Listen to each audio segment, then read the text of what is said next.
মাত্র 3000 টাকায় অ্যাপেলের বিটস ফিট প্রো TWS। দাম শুনে তো বুঝেই গেছেন যে এটা কোনটা। এটা আসলে আমাদের চাইনিজ ভাইদের বানানো প্রোডাক্ট। কিন্তু ভাই এত হালকা নিয়েন না, জানেনই তো আমাদের চাইনিজ ভাইদের। দেখতে এবং ধরতে fully Apple Beats Fit Pro এর ফিল পাচ্ছিলাম। এটার বক্সটা দেখতে যেমন প্রিমিয়াম, এটার বক্স কন্টেন্টস গুলো অনেক প্রিমিয়াম। বক্সের মধ্যে আমাদের ইয়ারবাডস ছাড়াও আরো অনেকগুলা পেপার ওয়ার্কস এবং ইউজার ম্যানুয়াল রয়েছে, আর বিটসের একটা লোগো স্টিকারও পেয়ে যাবেন অরিজিনালটার মতো।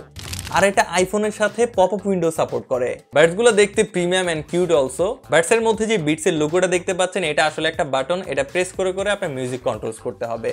সাউন্ড একটু বেজি টেক্সচারের, সো যারা একটু বেজি টাইপের সাউন্ড শুনতে বেশি পছন্দ করে তাদের কাছে তো ভাই এটা অনেক ভালো লাগবে, এবং সাউন্ড অনেক লাউড। বাডস গুলো অনেক লাইট ওয়েট, তবে কেসটা একটু হেভি, যেটা আমরা প্রিমিয়ামনেস ভাবি আর কি। এটার প্রাইস হচ্ছে 3000 টাকা, এবং ইয়ারবাডসটা পাওয়া যাচ্ছে ডিভাইস প্যান্ডোরাতে। যদি বাজেটের মধ্যে বিটস এর স্বাদ নিতে চান আর যদি প্রোডাক্টটা অর্ডার করতে চান, তাহলে ঘুরে আসতে পারেন ডিভাইস প্যান্ডোরার ফেসবুক পেজ থেকে, অথবা ভিজিট করতে পারেন তাদের ওয়েবসাইট। আসসালামু আলাইকুম।